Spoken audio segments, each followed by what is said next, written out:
Hello, everybody. Welcome back to part two of Double Trouble with Jessie. And we're talking about creepy things today. So, Helen's Bridge. Well, I love being entertained. My favorite thing was being told ghost stories by my uncles. And of course, when I was a kid and their little shenanigans in the bush and everything, which I'm sure half of it was made up anyway, but I'm looking forward to what today brings. Okay, but before that happens, I do have our weekly schedule up now. So I'm just going to pop it up quick. There we go. Okay. On Monday was Jamie J. Really great show. So if you haven't caught that one, we were talking, she's a fantastic researcher. So we were talking about sexual programming, that sort of stuff, and how obviously that relates to MK Ultra. Then on obviously with Jessie now, Friday, we have Chris Latera and Dr. Juliet Engel. They're both Canadians. Chris being a Montauk survivor, and also MK Ultra, and Dr. Juliet Engel wasn't from a Montauk actually. She was from the opposite side of Canada, but the similarities in their experiences are actually mind blowing, and they actually come from very different generations as well. So, what interests me about these stories, again, and why I like to highlight them, is because there's the same template that's been used over and over and over again to torture our kids and who are now mothers, fathers, grandmothers, grandfathers already. Everyone started off in these programs being kids. So yeah, let's check that out on Friday. I'm actually doing an interview on Thursday, and then I'm doing one or two more interviews. So again, just check the schedule because I might pop them up this week.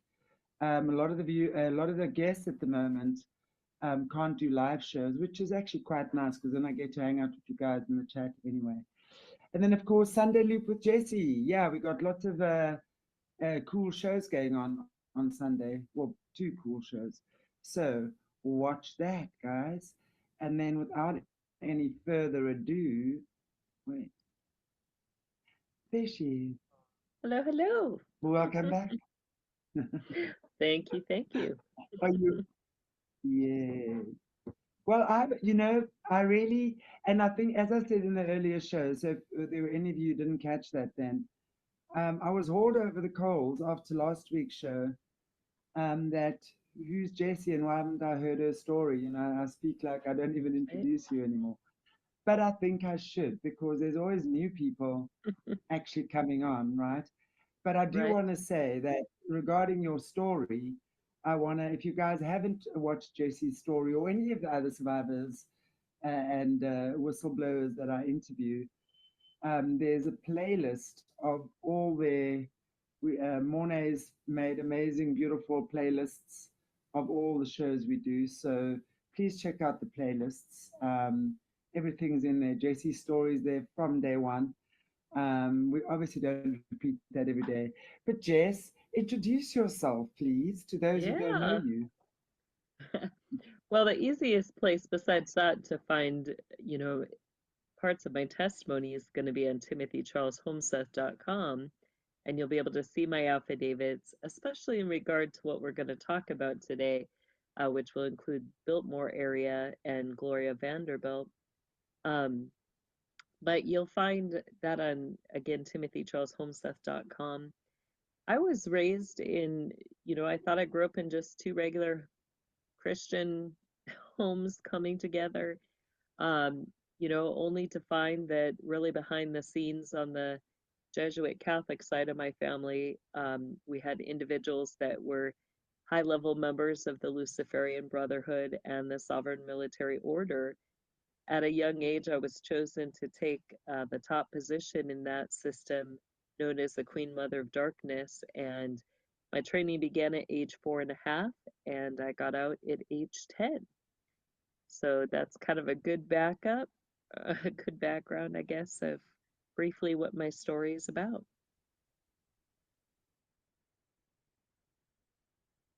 Oh, you gotta unmute, Chanti.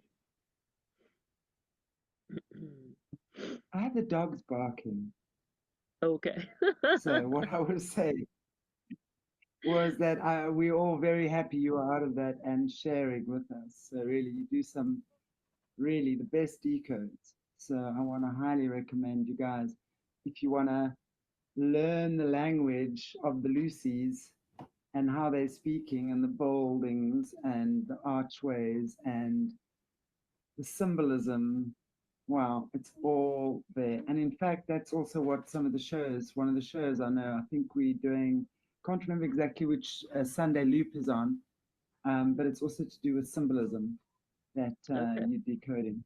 So yeah, one of the earlier shows. Cool.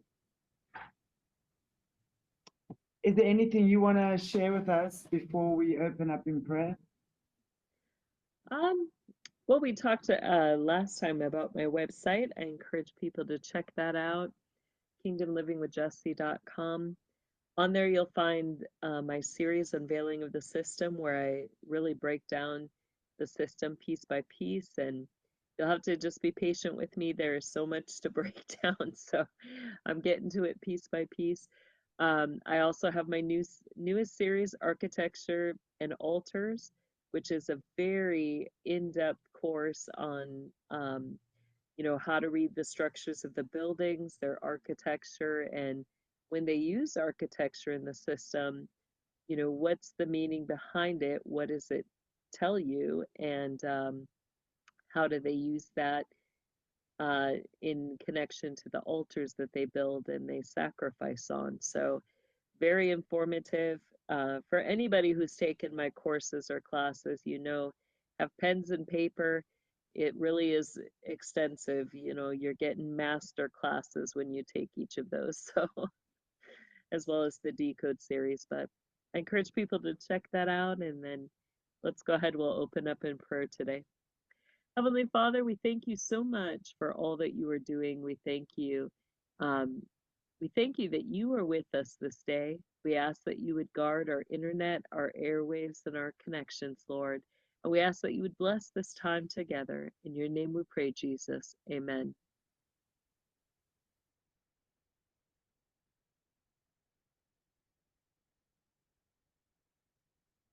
Oh, I Again, like Captain's unmuted. comment. Sorry, Captain had me laughing. She said, gush on Jessie.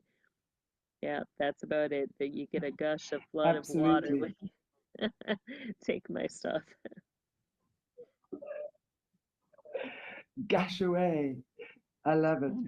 Well, I'm interested. And, we talk a lot about Biltmore and all these dodgy things that have been going on there, literally beneath our feet. I mean, one of the things that I remember from one of our recent shows that I recall is one of the restaurants is where you obviously being served best food. I don't even want to think what could be in that food, people. Let's not even Right. joke. Let's address the white elephant here. And it's not a white elephant either, because beneath the restaurant is a human taxidermy. Like, Yeah, hello? her taxidermy lab.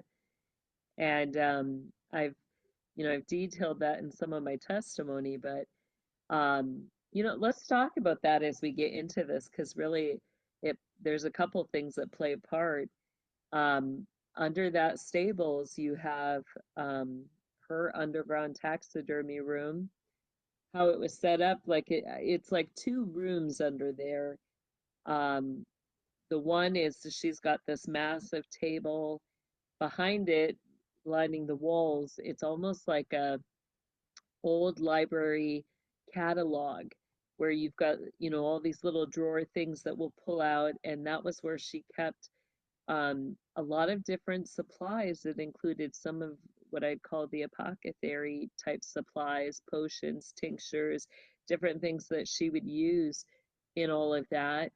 Then you'd go, and it looked, let me describe this too, because it almost was like an old cellar, like almost like your old Israeli type, where, it's like kind of like just you got these rounded cellar rooms, And I think, you know, my belief is that it used to be connected under there. You have some old cisterns that used to hold water. So I think that that area actually used to be part of their their cistern system under there that would hold the water. Because then when you go into the next area, it looks more like that. You've got a part of a broken cistern, then like in the floor it's almost like you've got like three, you know, cut out rectangular like graves in the ground, but they're filled with different solutions for tanning. And you know, then she'd have like a rack on the side where she would hang stuff. And again, you know, we're talking human stuff. Um, but she would do it right there. Like that was, you know, one of the first deaths.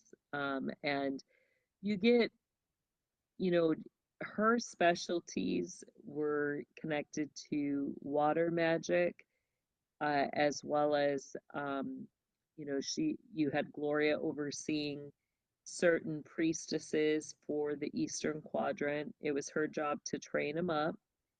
And, you know, some of those included, you had like, uh, you know, Marina Abramovich, you had Madonna had fallen under her for a time. You had, I think there were sections with training she did with Lady Gaga, but you kind of had those type of priestesses. Beyonce was under her. Um, you know, I think Meghan Markle did some sections under Gloria Vanderbilt. And I say that because both her and Kate with the Royals, uh, Kate as well, because they were in the running for, you know, when Gloria died, Kate and Beyonce went at it for that position. So I think they both were under Gloria in some of their stints Kate and some of as their training. well. Yeah, I I thought think it she was was. Yeah. Megan. So it was Megan, was it Megan, Kate, and Meg, and yeah, Megan, Kate, and Beyonce. Yeah, it's interesting because, you know, when we saw pictures not too long ago of them at whose funeral? Must have been Philip's funeral. You could see there's a lot of hostility between the two of them, actually, yeah, Megan and Kate. Well, it's interesting that I yeah. didn't know. I mean, it's obvious that Kate is involved, right? Somehow. And in fact, I don't know, do you want to maybe say something about this latest while we're talking about Kate, or do you want to leave that afterward for Yeah, afterwards? well, we'll get to that. Just remind me, I want to talk about the pool there too a bit more. But like Kate had got, there was news that Chanti had sent about Kate getting a special award. Let me pull that up here. And it was a special, you know, we've talked about how they put their symbols, the different orders, the different um, sovereign military groups that they'll be connected to. They'll have badges, emblems, and symbols that they'll wear, and you can decode those to know kind of what they're all connected to. So it looked like King Charles gave to Kate um, a medal that is called the Order of the Royal Heart, and it said for the first time since Queen Elizabeth II herself received it in 1961, the King has awarded Princess Catherine the Order of the Royal Heart, one of the rarest and most personal honors in royal history. Now, how this works and operates in the system is they call it an honor, you know, but really, it's not an honor. You have to go through hell to get those things. But when you look at it, there was some pictures up about it. Um, you'll see kind of in the metal, like you've got a middle part of the metal, and then you've got the gold around it, and you'll see that gold kind of goes up like it's got wings here and wings down here. That's common with your some of your preceptor models, and it's meant to represent the seraphim wings. Um, we also see, you know, on the left hand side of the box that she got the medal in, that you've got kind of like an oval type eye of Horus. It's got a straight line through, and then that goes up into a cross, and you've got, you know, two things that come across there, also being representative of your preceptors. So I think that Kate has elevated her stance. You know, we know she's a high priestess in their region. I think that, you know, what does it mean if she becomes a preceptor? It means that she'll be training others now up. I think for her case, that's going to specifically be priestesses, because with your higher level knights, you know, and as well as what those they'll call kings, your regional, some of your regional leaders, they will directly work with the priestesses. So um, I think she's going to be overseeing priestess training, which that leads us to back to Biltmore then, because one of the other things circulating in the news recently is that Donald J. Trump is what would be the words repurposing. He is rebuilding, doing some reconstruction, and that reconstruction at the White House, uh, he's going to be building a ballroom and stuff, but it includes um, the restructuring of the East Wing, which that just got torn down yesterday. Um, it's my belief that as that's torn down, there's going to be some things that are found there, and that directly connects to Biltmore. So one of the curious things was that yesterday he spoke about Jackie Kennedy and said that, you know, there were times that Jackie Kennedy would talk about the pool behind the wall, and she would say that she would hear women's voices in the pool behind the wall. And um, you know, he stated the media uses the pool behind the wall. What is he speaking about? Well, that's included, you know, in my testimony, that you know, that there is a direct connection in underground submarine lines from Biltmore to the White House. Um, in that, I spoke about that Biltmore has, like, there's the pool that's made public where I talk about the ritual that I witnessed Elon Musk and other boys go through there at Biltmore.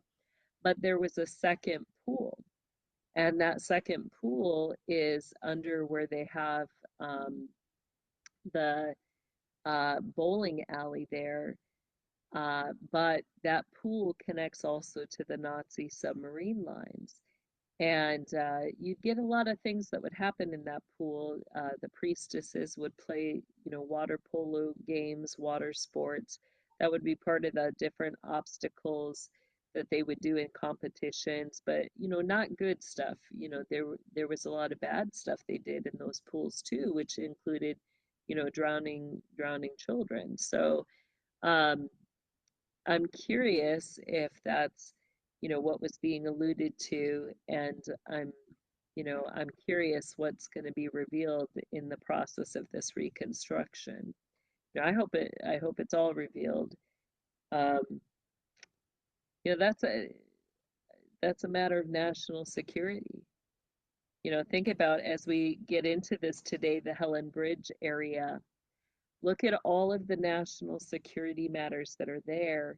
And we have a family, a group, a circle group of people all operating out of that Nazi hub, which now is a tourist site, and them having direct access to our White House, to our, you know, the base of our government. And in that are, you know, near our president's office, which, you know, who has control over some of the military. Um, you know, so that's a very concerning matter, something that we should be very aware of.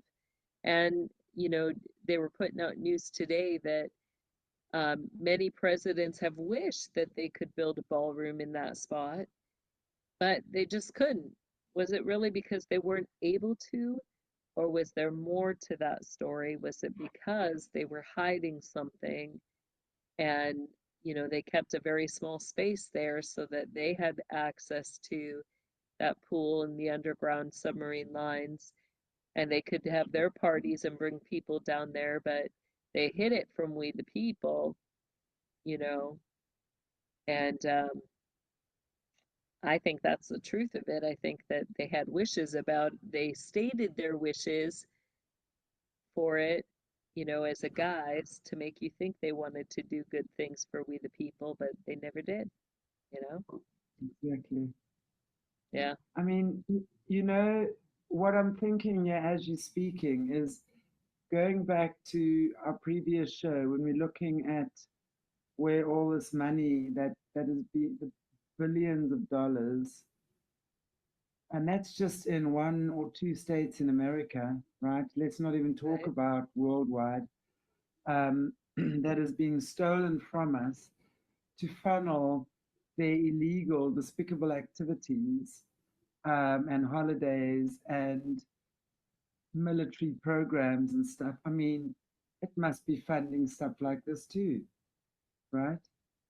Well, if we put it into other words, um, you know, what was built more? Was it, I talk about training, I talk about the different experiences, things that I experienced there. But if we put another word to that, it falls into the category of education, magical and Kabbalistic education. And really what we have is our taxes are paying for magic school. You know, I mean, that's what we're paying for. We're paying for their magic competitions and water polo sports and other things. Like Um, Harry Potter in third dimension. Correct, yeah. I mean, it What really is is. It's like the books are not just made up. They're not fantastical stories. She's really writing about things that are happening underground or behind the scenes that are not made public every day. But this is I would what love kids are experiencing. I would love for us to do a Harry Potter decode. How do you feel about that? No, I think we should do it. Yeah, yeah, we should do it. Talk about the What real do you and all the, say, you viewers? Yeah, because it's so true, what you're saying. We're looking at Baltimore, and not just Baltimore, what's the other terrible place with the Rothschild? are you for the The what? Rothschilds? The, yes, You've the got one the where they do the Rothschild hunting. mansions or yeah, the Black Forest hunting lodge, but that was different. That wasn't one of their magical schools for the high priestesses or high priests. But you get a lot of the It's mansions or castles that are used as magic schools. But that's what I'm saying. It's like Biltmore, and I'm sure a lot of the other, I mean, the castles and stuff, Neubenstein and places like that. I mean, Yeah, that is like in the Harry Potter books, we get led to believe it's the secret tunnel you go through, and you're on the train and right, you get to Hogwarts. I mean, this is like Hogwarts in third dimension, the way I would see it. But right. Slytherin lives there, right? So yeah, I think it'd be really good if we could do a decode actually on Harry Potter and look Yep, at the training, for example, in the books, that or the movies that they were doing there. How does that compare to real life training with the kids in weaponization? Like, do they really pit the kids like that against each other, like Harry and Voldemort or whatever? Was it Voldemort? I can't even remember. I love those books, I got to tell you. I'm not going to lie. yeah, I'm not going to lie. yeah. I loved reading Harry Potter, right? Yeah, you do get the wars, the games, the competitions.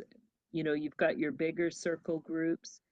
Your bigger group, I mean, they'll combine within your regions and your areas. we've talked about how their base core training group is 8 kids, and they'll pair each of those into, you'll have 4 groups of 2. One always, they'll do the opposite magic where, usually it's earth and air and fire and water are what they're pairing. And you can see the pairings on those colored jewels in the diocese hats, or some of the major churches, they'll have the hats and you'll see the different pairings. If they're green and yellow, it's air and earth that they're training in. If it's the red and blue, which is the most common, you'll get the fire and the water training. And then they'll tell you what their special training specs are. And there's different, access to different territories based on what the training is. Gloria Vanderbilt, is specific with priestesses usually, or priests. You'd get, she's got the apothecary there. You get training with, all sorts of stuff there. But that also is one of the major Nazi submarine lines underground that's there. So they did a lot of the tinctures and home procuring of the different organ glands that then they would make special elixirs and tinctures out of. That's one of the areas where they did, the procuring for the adreno, and the pineal gland was the big one.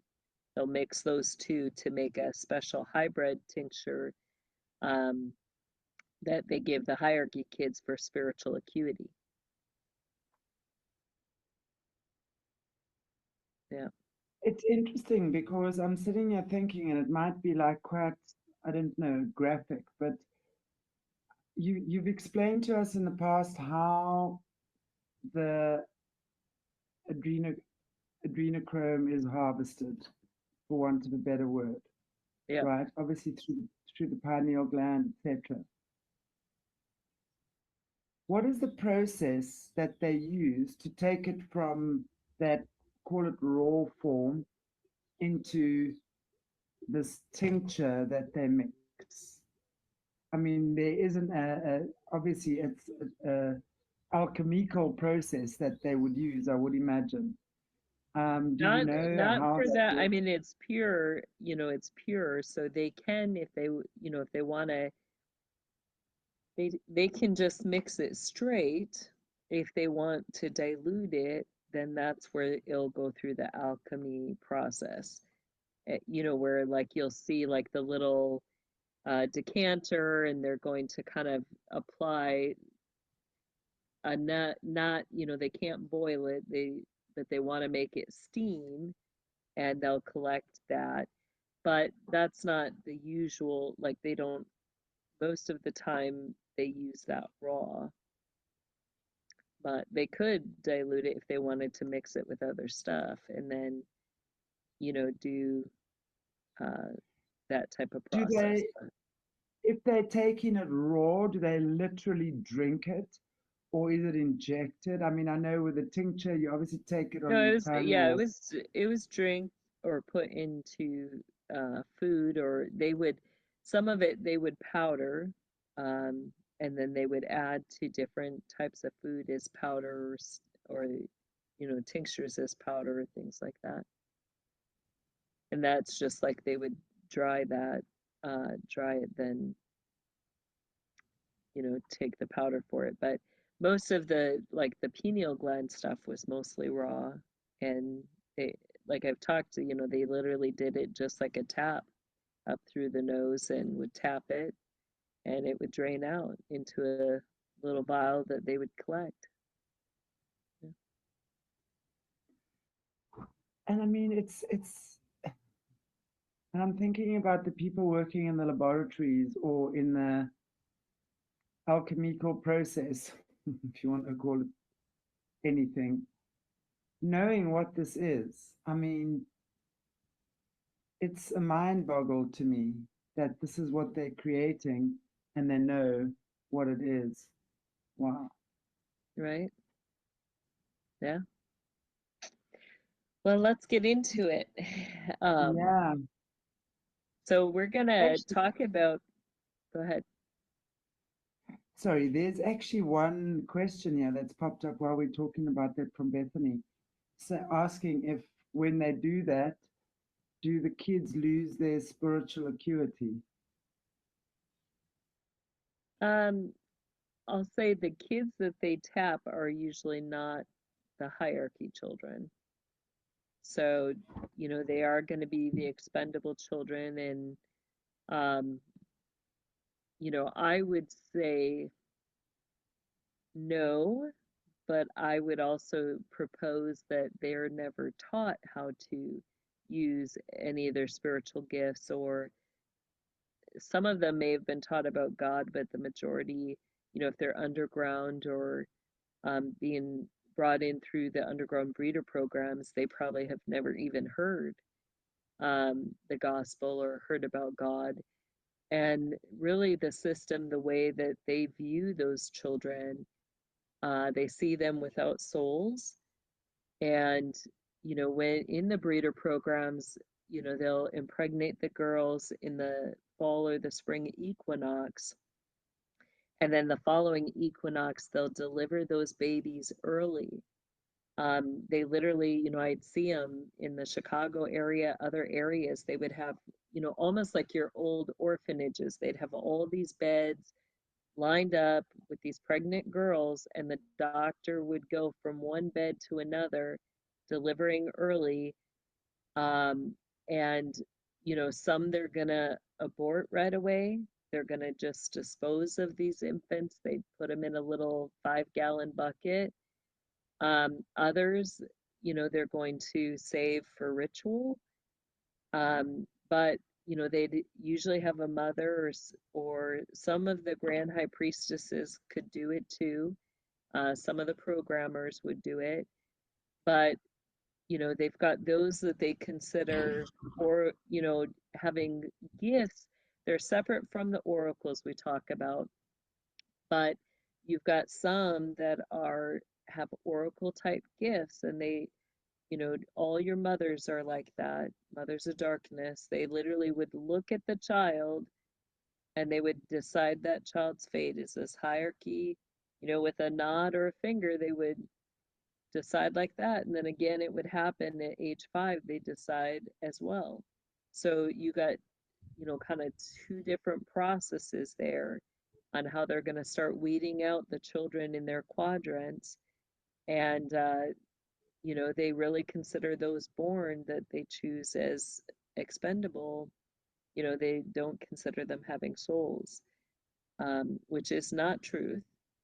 The truth is these children do have souls, um, you know, and they have been, even at before birth, they've been horrifically tortured and traumatized. Yeah, unfortunately, that's true. Yeah. Okay, should we start with the first one? Yes. So this is about Helen's Bridge, which is in Asheville, North Carolina.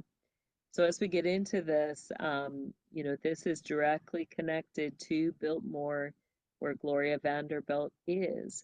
And there's been a lot of, we'll say, ghost stories, speculations about hauntings here at this bridge, where people claim that they've seen this woman, Helen, who appears as a ghost here. And there's some other interesting things that are right there in that spot. So there's the question in right here in this spot, right under this bridge, is there a spiritual gate interface? So we're going to get into that a little bit, the history of the area. Let's go ahead and go to the next one. So the history of Helen's Bridge, and I want to point out first this map that's the top map there. You see all the way up on the left-hand hill up at the top there, you see a house, and then, you know, it kind of comes down and you see a, a fork there in the road. So the bridge goes up, like it's kind of right in that spot in that fork, um, and you'll have the view of the house there. Helen's Bridge was constructed in 1909 of quarried stone. Now, if you go down to the bottom of that top map, on the left-hand side, and if you kept going, that's where the quarry is. But it was constructed of quarried stone on the Biltmore land in Asheville, North Carolina. Its purpose is to provide access to the nearby Zealandia Mansion, which that's that mansion up on that left hill. That's known as the Zealandia Mansion. All right. Now, the bottom left picture, we see from the bridge, you can see the house there, or the mansion. And then I kind of have a map on the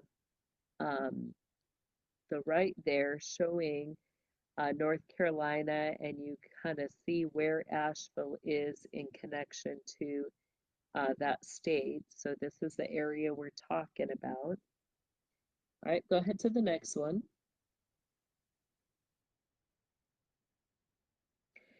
So Castle Zealandia was built in 1884, and I've got some different views there of the castle so you can see it. It was built on Bootcatcher Mountain in Asheville, North Carolina. It was owned by John Evans Brown. Biltmore, owned by the Vanderbilts, is an 8,000-acre property. So Castle Zealandia sits on 5 acres on that 8,000-acre property there of Biltmore. So you kind of have an idea. Go ahead to the next one. Oh wait, I want to say too, that bottom left picture, when you go to the Asheville area, you'll see a lot of that German style architecture there. That's a common look with the white background and the brown highlighted images going out. So that goes, German, Austria areas are high with that kind of style, we'll say. Go ahead to the next one there. Who's who? So on the left, we have pictures of Biltmore there and their property, and you can kind of, on the right upper area, that's like you see the property there built more in connection to the area that they have zoned off, which is the conservatory, where all the apothecary stuff happens in the gardens. And so from that area of Biltmore, it's like that apothecary is off to, like when you see the castle or the mansion face front, the apothecary grounds and all that is to the left. In between Biltmore and that apothecary, like that apothecary is, the above ground looks big, but if you imagine where you see those white tops of the buildings there, underground, you have 2 massive rooms and apothecaries that are multi-storied under there. And then the space that we see between Biltmore and that apothecary, there's massive underground submarine hub. The pool, like where you see like that interconnecting, area, that extra underground pool is to the left, and it kind of sits in that back left side there of Biltmore underground there. So on the bottom right, you see some pictures of the construction of Biltmore. And then going back to the left, that bottom picture, we see 3 layers of mansion. Why I like to show like that is because really you have a massive underground infrastructure under the Biltmore itself, and it goes deep like that. So if you go in that mansion, you can experience how big it is, but imagine that that goes layers deep. You have that many layers deep. It's a massive facility. Um, so the Vanderbilts, Biltmore and Gloria Vanderbilt, the Biltmore was constructed in 1889, so just a few years after Zealandia Castle was built. Uh, it from 1989 to 1895 by George Vanderbilt. The Grand Mansion took 6 years to build. It was designed by Richard Morris Hunt.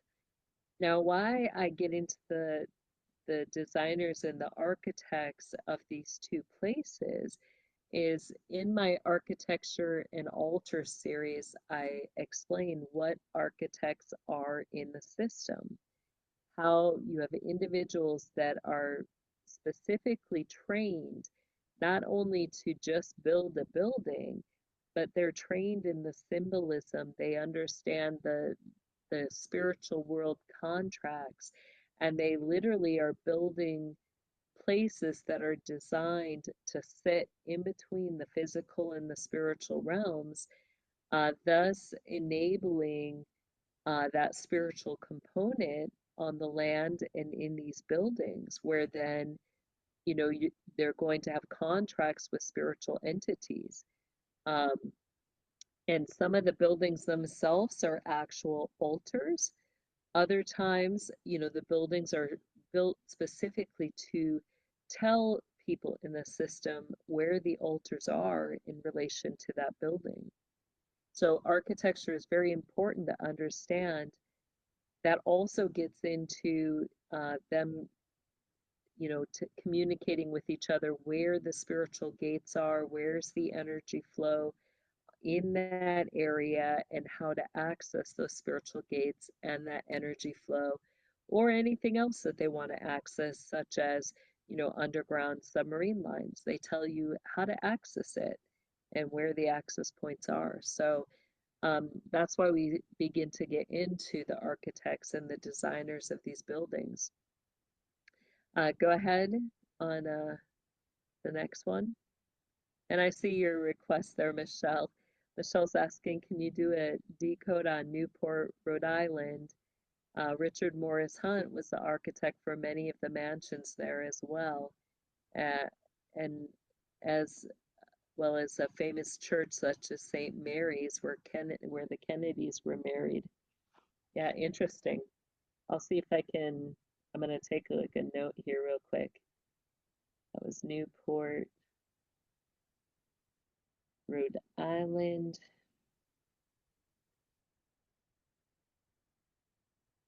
Okay, give me 1 sec. I do want to write that down. Thank you, Michelle, for that.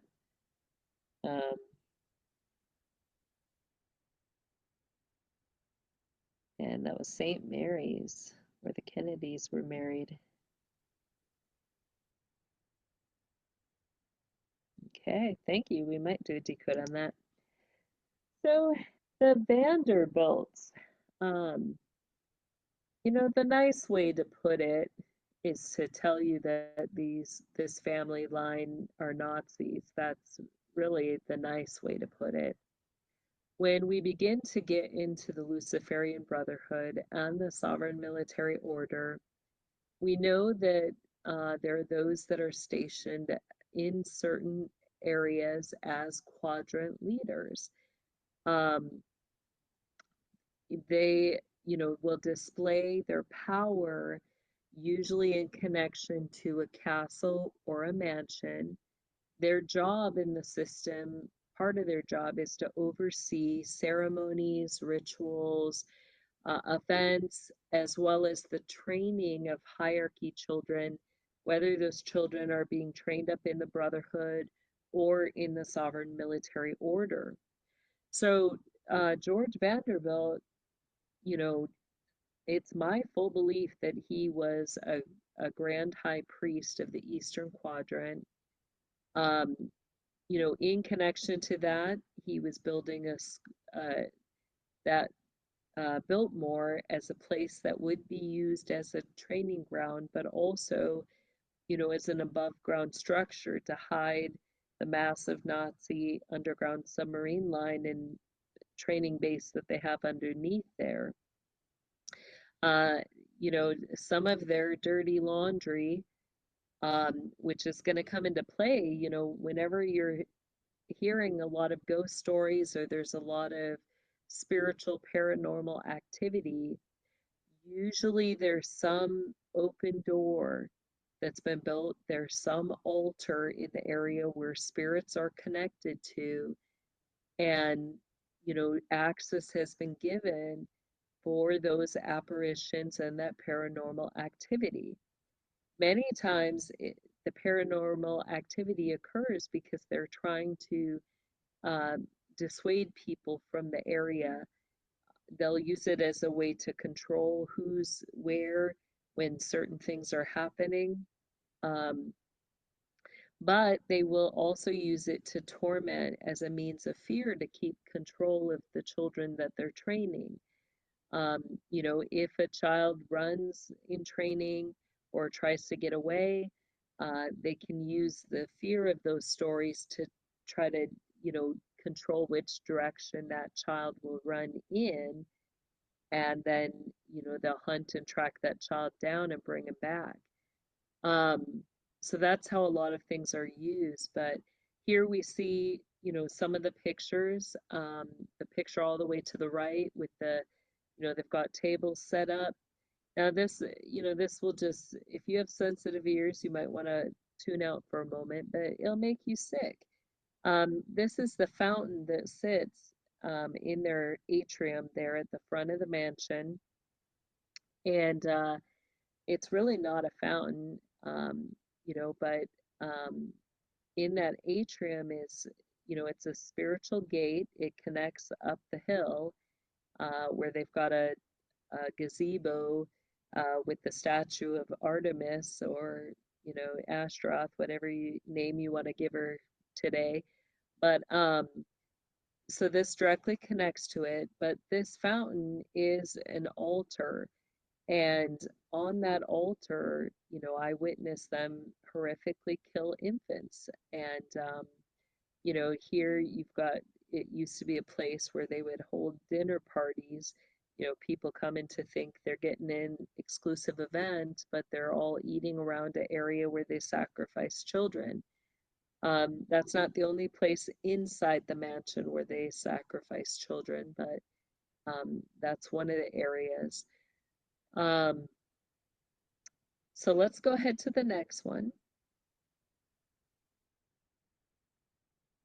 So let's look at George Vanderbilt. He received a lot of, they kind of coined the word recognition, but who was he recognized by? It's all Brotherhood Order groups. And in fact, he was involved in establishing some of those orders and sovereign military groups and their operations there in the North Carolina area.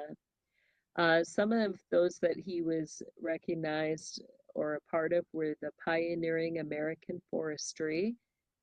His work was recognized by Gifford Pinay for Biltmore Forestry, and he founded the first forestry school. So you see that sign there where it says Forestry School. Above it, you have a Brotherhood sigil signifying that that is a regional territory and which Brotherhood groups are over it. Your forestry groups are going to directly be connected to your Order of the Foresters. Their more ancient name, the Order of the Tall Trees of, or the Tall Cedars of Lebanon. You know, so your foresters, your tall trees, or your cedars of Lebanon, all the same group.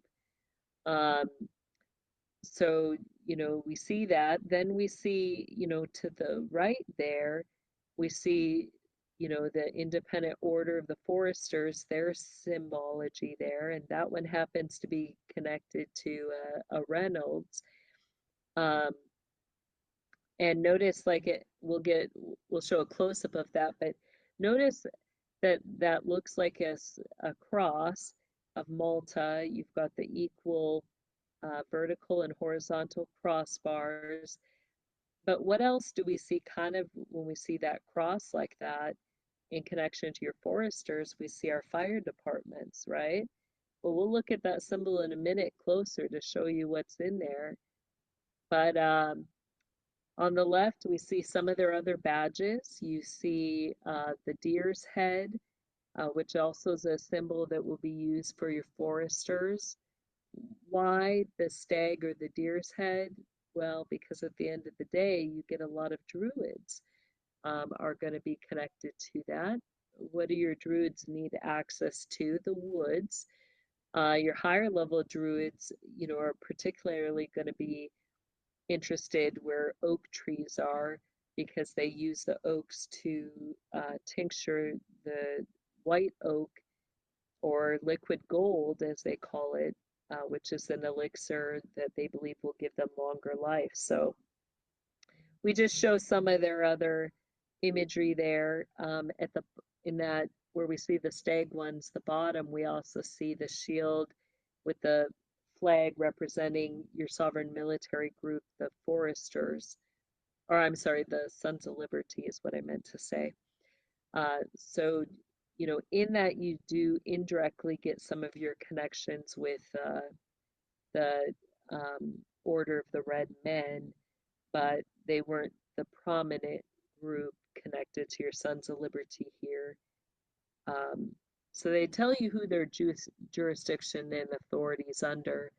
When you see the single eye, the Eye of Horus, that's going to tell you, you know, that they're sitting in multiple circle groups, so you will get the Illuminati with that. When you see the sun rays, that tells you the Golden Dawn. You know, when you see the laurels on the side that look, you know, like you do there all the way on the right with the foresters, that tells you that there's a connection with priestesses. Whether that's, you know, that their family line breeds strong priestesses or that they train, you know, priestesses up. I think, you know, I believe it's my full belief Biltmore was built to be a training ground for priestesses in the system, particularly in that eastern quadrant. And, you know, they even have the girls' school. They're connected to Greenbrier in that area that we've talked about. So it's one of their purposeful training grounds. Go ahead to the next one. So the next one, we're going to see a close-up of that Independent Order of the Forester symbol. And here you can see more clearly, you see the Illuminati eye up there at top. Then you'll see the two priestesses on the side there. You see what almost looks like those little badges where they show it in smaller form is meant purposely to look like little bees. And their other, you know, badges look like flowers. Why do they do it that way? It's because, you know, you've got a couple different priestess groups, the main one being your priestesses of Delphi, which are going to get into your older, you know, contracts that are going to get into the study of Egyptian things, Egyptian scrolls, particularly, you know, the Book of the Dead. And there's studies in that. And then you have your priestesses of Melissa, which are known, you know, by the symbology with the bees, the flowers, different things like that. So, you know, it's purposely made to kind of look this way for a reason, because they're communicating things. In that, you know, cross-like symbol, like your Knights of Malta would have, we notice a few distinct things. One, we notice like let's just look at the top where the eye is. Notice the structure of of that, how you've got it go out and you've got the evil, the Kabbalah evil shells or swirls at the capstone place. Then you've got what looks like these Aztec Incan temples going up. All of it is purposeful. What it would tell someone is that, they teach Kabbalah, they teach the different layers of the evil shell, which is part of their belief structure. And then that, that temple look going up is meant to look like altars, your ancient Inca, Aztec, Mayan altars. So, this is it's representing different things that they're building temples in the high places to. What else do those Kabbalah shells on the sides represent? In my course, Architecture and Altars, I get into showing how the architecture is meant to represent the horns of the entities that they worship. So, it's telling you who they're building these altars for to worship, and what, who's going to build the altars, and who's going to tend the altars and tend the worship in those places. And we see the above, below, all of it representing you're going to have altars in the high places, altars below under the ground, and they're also going to do altars in the territories, which could be in the water or in the woods. Is kind of what all that's signifying. Let's go ahead to, so think about this. You get foresters with access to a forestry school and access to forests. What are they going to do there as druids? It's not a no-brainer. So George Vanderbilt also had further connections. Actually, go back two more real quick, because we got into the foresters. I want to remember to speak about. Okay, no, I guess we didn't. All right, I thought maybe there was one more there. So go ahead. Go ahead to one more, or two more, I guess. Forward one more after this one. So some of his other connections, and this is not all inclusive, so he had more. I just chose a few, but you have the New York Society of the Sons of the American Revolution. He joined this historical and patriotic society in 1891. There we see all the way to the left up at the top, you see their sigil for the Sons of the American Revolution. Also known as Empire State Society. A lot of their brotherhood orders at the upper level, they identify themselves as societies, associations, and that is a way to identify that you've got a brotherhood group in the area. He also had, connections with that Empire State Society. The full name is Society of Association Executives, an association for leaders in the New York area. You have him connected to he was a patron of the arts. Patron is, and this is separate from Patreon, which is a platform where we have our shows, but in the system, you have patrons and matrons. Patrons are the males, matrons are the females, all right? And they kind of sit in these seats where they're going to sponsor, they're going to give their money for opportunities for upcoming members or members who are being trained up in the system. So he gifted his private art gallery to the New York City, to the American Fine Arts Society, another brotherhood society he's connected to. You also have the American Fine, I carried it over there. The American Fine Arts Society was created in 1889 by several societies joining together. So that's made up of three other brotherhood circle groups. You got the Art Students League, which we see There's symbology there in the upper right, the Society of American um, artists and stuff. Then you've got the Architectural League. So the Society one of the Student League is the, bottom right, and then you've got the Architectural League bottom left. So you see all of them identified by their symbols, and the Architectural League was founded in 1881 by Cass Gilbert. And notice with that one, you see the Knight of Malta cross. You see George Washington's head in the middle, which often is a symbol of masonry.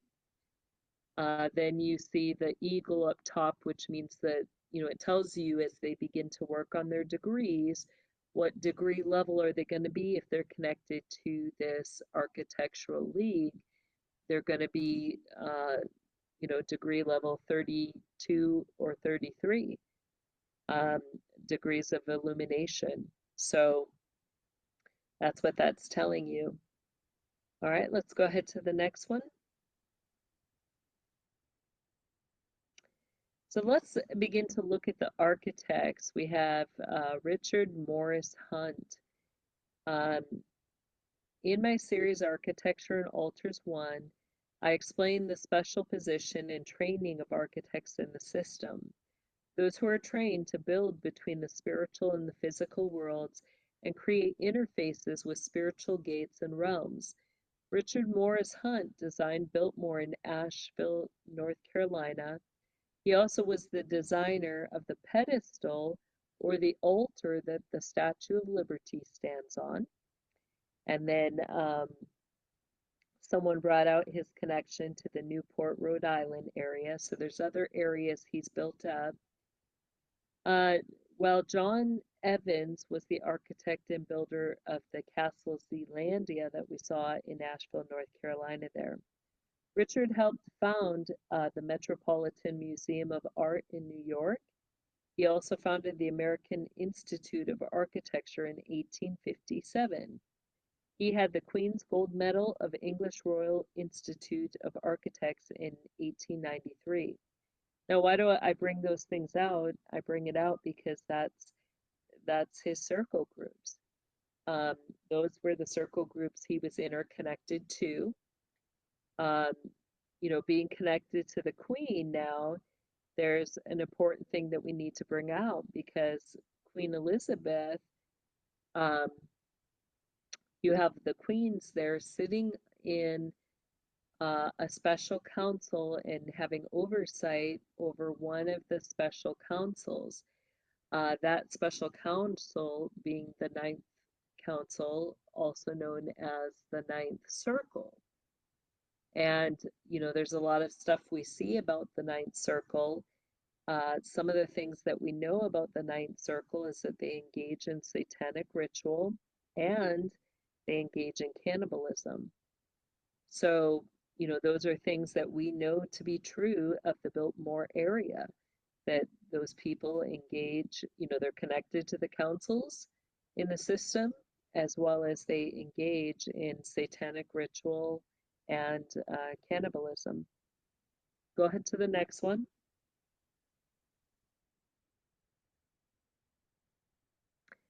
So John Evans Brown was the one who built Castle Zealandia and owned that. It sits on 5 acres on Biltmore land there on the Bootcatcher Mountain in North Carolina. John was a 19th century American who became a prominent politician and minister of education in New Zealand before returning to Asheville, North Carolina. So when we think of things, think of these people who, how can you be a prominent American serving in the government of another country?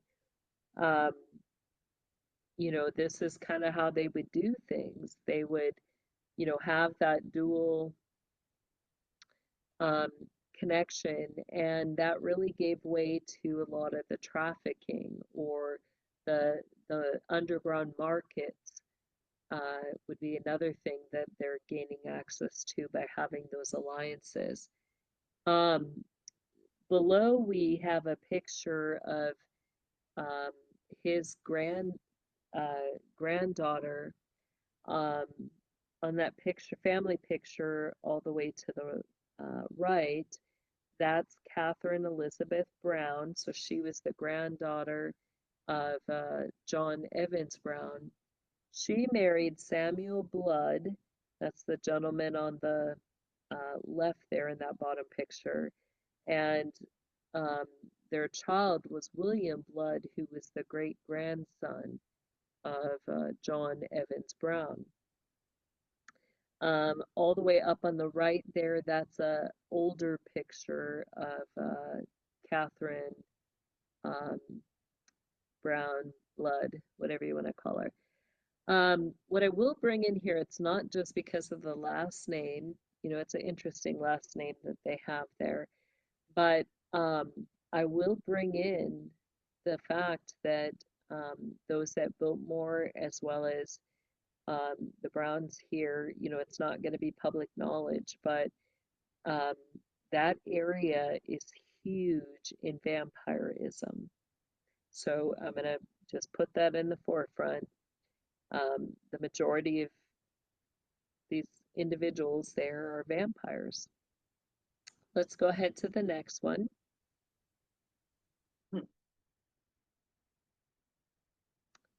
So Castle Zealandia, you see the, you know, where it's built there, sitting in the mountains, that old German looking architecture. Now, as we get into the architecture, that architecture became a way that they would identify places where vampires or those engaging in the cannibalism could come. Like when they go into areas and they're wanting to look, you know, where can I get my blood, my adrenochrome, where can I get, you know, human meat? What were Germans and those in Austria known for? They were, you know, you get a high level of people that were sausage makers. You know, so this type of structure became a way that they could easily identify just by the look of the building, like, oh, hey, that's a place I can go get my sausages. That's a place I can go get, you know, blood sausage or whatever they want to, type of sausage they want to have. That can be a place I can, you know, get my underground blood supply from. So that's important to take note of, that this Castle Zealandia on that property has that structure. That's So just disgusting. yeah. I mean, is it only like when you're looking at a structure like that? Now, I've been to Germany and Austria, and yes, absolutely, there are, every house pretty much is a similar type Right? structure or Which tells building you to what, that. Chanti? So, They're all well, vampires either, and cannibals. but are they knowing? I mean, if I go to Austria and I want to go and buy a house, and I buy a house that looks similar to that, does that Not just the mean no. I am, You may have sorry? vampires and cannibals show up then, you know, but they'll figure Right. out quick that you're not part of the system because you don't speak the dual language. So they would know if you had just bought it. And, you know, usually there'll be other symbols that they would put up, like you'd get like in the, as they came into our country, they would begin to build certain religious practices like prayer um, into their communications.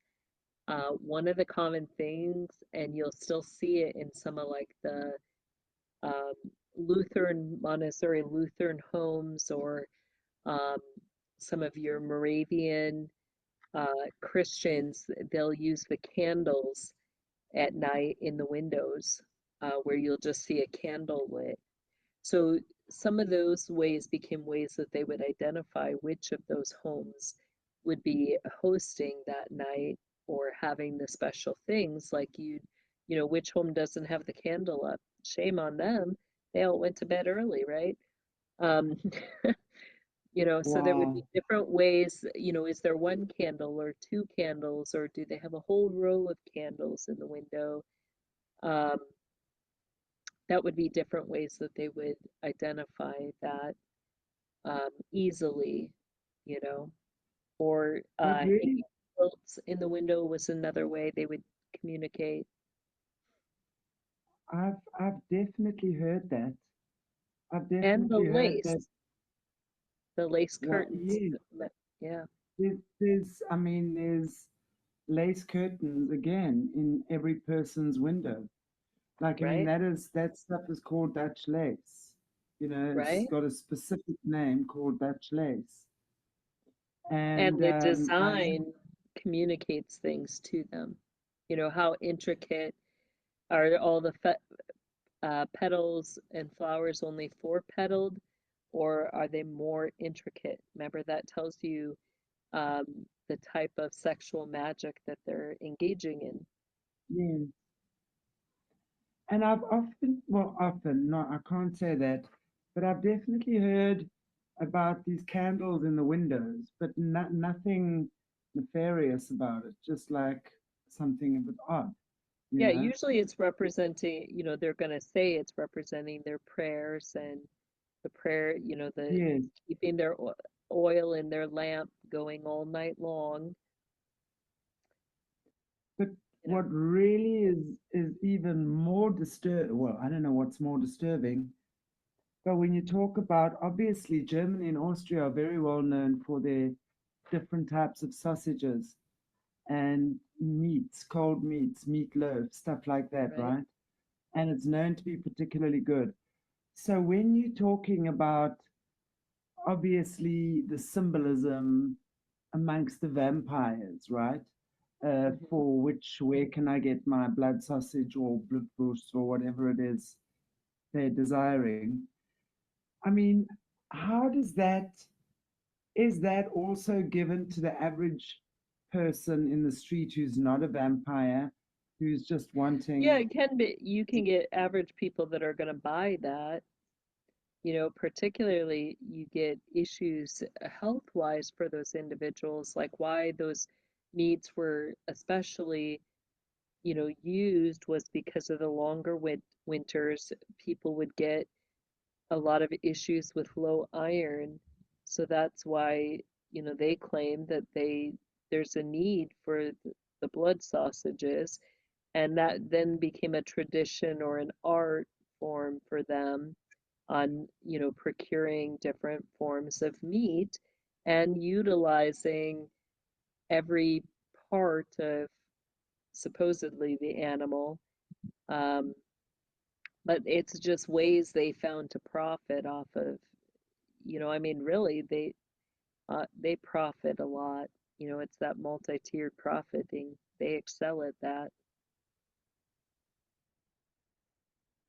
it's so disturbing because I would hope that at least if they're eating human meat, they keep it to their own vampire circles, and then they're not infiltrating the average person on the streets market with No, human meat. no, And it's I, so true what you say because yeah, wow, they branch out, it's so and true what you say because it's not just the meat, Shanty. I mean, they tainted the milk too. It's everything. You know, they've tainted the milk. You've got a huge milk producing factory coming out of the Biltmore. Um, you know, I mean, they taint everything. Um, you know, with their wickedness, it just becomes one more way they can get access into homes and um, people, you know, think, oh, we need milk for our kids. You know, think about what they push even in schools. All the schools have to have milk. Um, you know, milk is, they begin to push as a developmental thing for your children. you know, get every child on milk. It gives them strong bones. It, you know, makes them healthy. So people openly open their doors to receive this milk, which, you know, they've tainted, and it is an access point for them. That same milk, then, I mean, think about that. Then you got milk going into every home. What did they do next in the 80s, you know, the 1980s? They create things like with John Welsh putting the missing kids on the milk cartons. I mean, think how sick this is when you really pause for a moment, you know, knowing I what they're doing behind the scenes, and they're putting the faces of the children they tortured and killed right on the milk that you have bought. Thus, they're indirectly telling you you have played a part in the sacrifice. I actually posted something on Facebook a day ago. Do you mind if I just read it to you about this milk? Yeah, go And right then ahead, it's got please. pictures, obviously, of these milk moustaches. So Well, do you know it what the says, mustaches go? Take the picture off for a second. We'll get into the mustaches because yeah, that's a communication too. Yeah. yeah, I'm gonna quickly read this, put my camera back on. Um, it started as an innocent, okay, who remembers the milk moustache? How about got milk? An era that has been hiding something darker. It started as an innocent campaign, a smiling kid, a glass of milk, a white moustache on the lip. Got milk, it was everywhere in the 1990s. Celebrities, athletes, kids, and all flashing that trademark grin. On the surface, it was about nutrition, calcium, bones, breakfast tables. But when you really start to look closer, the symbolism, the timing, and what came before it, something feels off. Something doesn't add up. Oopsie. Before the glossy ad campaign came another strange chapter, the milk carton kids. Back in the 1980s, before the internet, before Amber Alerts, millions of Americans woke up every morning to pour milk over their cereal, and staring back at them were the faces of missing children. It was haunting. Their eyes became part of breakfast. Their faces, the faces of little boys and girls, sometimes grainy, sometimes smiling, printed right there on the carton. At first, it seemed like a noble cause. The story goes that a dairy company in Iowa started it all after two local boys, Johnny Gosh and Eugene Martin, disappeared. The idea was to spread awareness, but here's where the line starts to blur. Because if you look deeper into it, many of those children's cases were never verified, never solved, and sometimes the data didn't even match. There were whispers that some of those kids weren't officially reported missing at all. That raised eyebrows. So, what if, just what if, those cartons weren't simply a public awareness effort? What if they required system of communication like child trafficking rings of today? Think about it. Photos circulated nationally, organized by dairy networks, distributed to nearly every household in North America. If there were ever a way to for certain eyes to find a child or identify who was available, what better system than the one that literally sat in their fridge in the country, right? That's where the theory takes root. The idea of those milk cartons were never just about finding kids. They were about advertising them, hidden in plain sight, a coded catalog disguised as compassion. And when that system started raising too many questions, uh, poof, it quietly disappeared. By early 1993, the milk carton faces faded away, replaced instead by something new, the Got Milk campaign.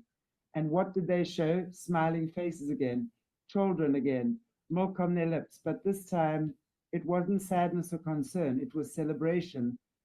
It flipped the energy completely, from missing kids on milk to kids modeling milk on their upper lip. Coincidence? Maybe. But when you connect the dots, it's eerie how quickly the imagery shifted from missing and endangered to glamorous and global. The faces that once cried for help were replaced with those of celebrities and perfect children under studio lights.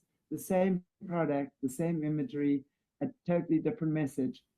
If you were in that elite circle, the one that thrives in symbolism, coded language, and control, maybe this was your signal: the milk moustache, the clean, innocent face, the smile, the idea that innocence could be branded, sold, and consumed. Sick, right? It's a dark thought, but then again, so is the reality of what we now know about trafficking rings, government cover ups, and how institutions hide exploitation behind polished marketing. It's all sickening to think about. So maybe the Got Milk slogan wasn't about healthy bones and breakfast.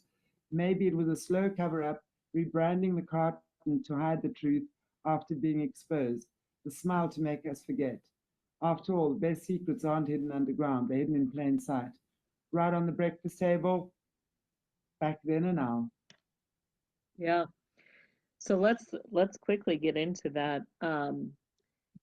You have the Order of the Moustache Club, and who you're going to find in that club is going to be certain military men, including some of your National Guard. Now, as I say some of this stuff, it's going to get into your policemen, your fire departments, your support services like EMTs can all be part of that mustache club. Now, we are not saying that every man who has a mustache is part of the mustache club. I want to be very clear about that. But this became one of the ways that they would signify certain rights or things that they have done. Knowing that they're all part of a mustache club, what are they going to be engaged in? It's going to be the child pornography or the child porn. And in that, got milk is going to represent something sexual. And, if you've got sensitive ears, I encourage you just tune out for just a second here. But what is it representing? You have military men, you have police officers, you have fire department men, you have support service people who are all going to be gathering together for this child corn, and basically they will rape the children orally, and until the ejaculation comes out their nose and makes that mustache. That's what that is representing. That's what milk is, and that's when they'd say got milk, yeah, that's how bad it is.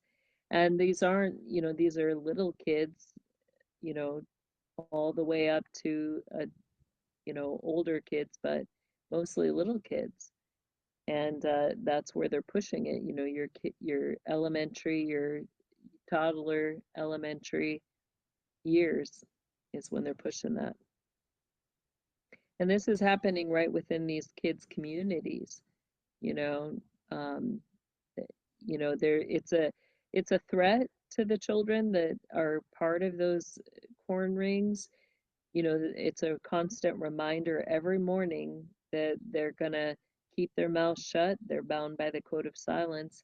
They're gonna eat their breakfast. They're gonna go to school, and they're gonna do their job without saying a word. At the same time with that, as the kids in that, they make it funny. It'll be something that, you know, they'll all laugh, they'll all tease, and it's like after they abuse the kid, then they'll celebrate. Oh, look at you, good job. Look, you got milked. And they make it kind of a funny thing, and that's part of how they cover and hide the abuse. You know, make it so that when the kid sees it, they laugh and smile, even though, it was a horrific time. Wow, that is on another level depraved.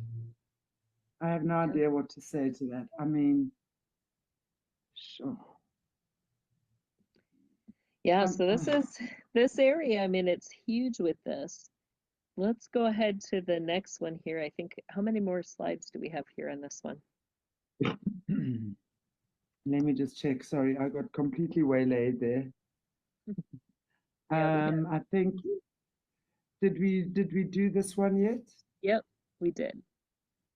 And then I think we did that one, right? Yep. Was that the Then last there's one? one more. Okay, one This is more. the Yeah. last one coming now. This is the last Oh, one okay. here. Okay. So Yeah. I guess we were done then with That's you, that. Jessie.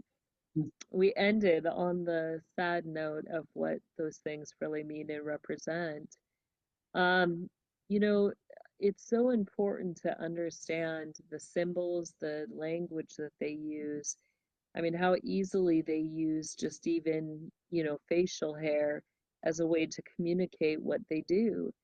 And, there's much worse things than what we talked about just now that they do to the children. Part of the milk thing goes back also, you get different areas where the child corn is going to happen, and you'll get different scenarios that I don't know another way to describe it other than then they create simulations or simulation environments, and a lot of their massive corn production is based off of these simulation environments. Um, where you don't just have a kid in a room, I mean, we're talking entire mansions, we're talking entire areas.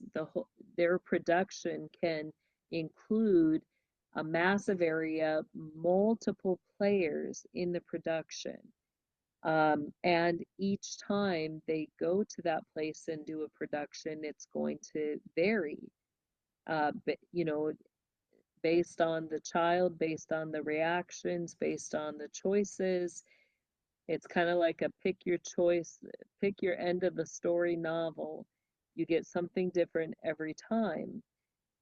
So, the milk also goes, one of their main production areas, you've got the Milky Way galaxy and you have Andromeda connected to that. Um, both of those areas are going to be connected to Montauk. So, when they would, um, the Milky Way productions is one of the biggest ones that would happen there at Montauk. So, And the other one, did you say, was Andromeda?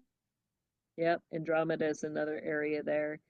That's more your sci, if I could put a few words to it, you're going to have more of like your Star Trek, intergalactic. They'll bring in the aliens, you'll have the spaceships, you'll have the travel through the spiritual gates. You might have the Jedi, the Sith type wars. You'll get the Borgs coming in there, the half human, half, you know, engineered type creature things.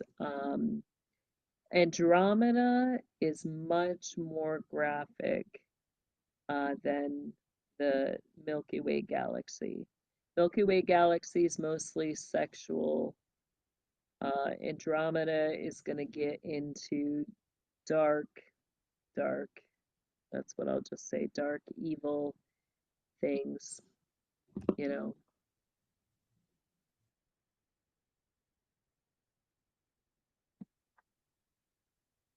Dungeons and Movies. Dragons would be another good way to put it. They've basically combined Yeah. their live role-playing action games with their creation of their chronography, you know. Yeah. That's what I'm thinking. I'm thinking along those lines. And I mean, I just want to say to the viewers as well, the reason why we don't say certain words is not because everyone's a grown up. We understand that, but there are just certain words. I mean, you all know me. I'm quite happy to hit those algorithms, but I don't want to have us completely knocked out of YouTube quite yet. We're not quite ready yet. Wow, that is so disturbing, though. That is like Yeah. seriously disturbing.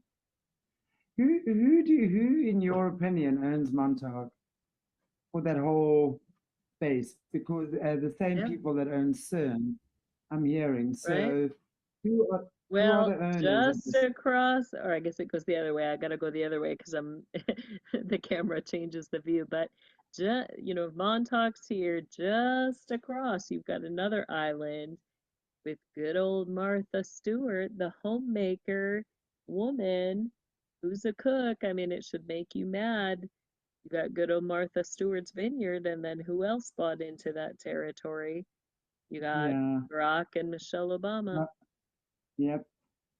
I think that's Wow. current. I wouldn't say it's all exclusive. You've got other individuals who have bought into that piece of the pie, but those are two of the people who own that piece of that pie.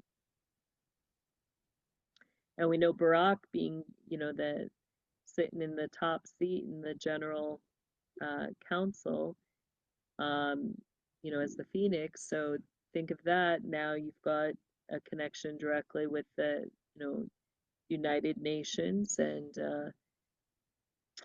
so it goes worldwide. It's international trafficking and pornography production. What do you think? I've had a couple of Montauk survivors say that a lot of the Montauk stuff goes back to the Mothers of Darkness. I'm not sure in what context that is, though. What would you say would the context be on why they would say that? Well, you get layers, different things that they're going to be trained for. Um, that area, some of the kids made it to the being trained with infernals, which, we did an episode where we talked about, what the infernals are, what that means. You've got different elemental entities that, they're going to be, people in the system are going to be connecting to use in their battles or to do certain things that they want to do. And you've got entities that are fire. You've got realms or spiritual gates that are infernal gates, fire gates. So who, even your massive ones under the water, who is overseeing those things? Um, you've got to have people who are trained to know how to control, contain, um, you know, harvest those entities or the energy that's connected to them. That's where your mothers of darkness come in as people that, are holders of those secrets, knowing where certain areas are, what are the accesses to those, and how do you keep it either contained or how do you use it, you know? And, I encourage all Montauk boys, don't mess with the infernals, keep them where they're at. They like to get into more shenanigans than I do, but Wow. create So disasters. basically, they would, We'll put it that way, yeah. right? So they would basically be overseeing everything that occurs. Well, So they would obviously be, you use your yeah, military you'd to have your people. Mm. secure up your assets, your treasures, your connections. They're gonna secure things up, but um, sometimes you get those that just don't listen, and you know th- that's when you have your mothers and trust people. They train people to do that, but then if those people are training someone and something goes wrong, then they're going to have the mothers step in there. um, that's kind of the long and short, but overall all your programs, um, overseeing all those, you had Colonel Michael Aquino over all the ones in the West. Montauk was the Eastern program. Who's over all the programs in the East? John O'Brennan. He's lied about a lot more than just stuff with Hillary Clinton. I can guarantee you that. Um, But John O'Brien, Boo, would have been directly over that program and oversight. Their training in that being from, the Nazi Michael Karkock, who, initially was over all of those things and getting them structured and uh, instituted in our country, and the different things that they would do through those programs, which should make you mad, because we're told that Knights Templars are supposed to be, you know, holy men, Men of good honor. knights, and yet what are they doing? They're overseeing all the different simulations and live role-playing action games that are the, chronography, both for light side, which is, here's how they define it. Your light side is going to be the good, clean porn, legal porn, right? Um, and, they consider pedophilia a form of legal porn. They consider bestiality a form of legal porn. So if it's just that natural as it is, that's their light side. Their dark side is, where you're gonna get the much worse, the graphic, beyond just the regular sex or rape.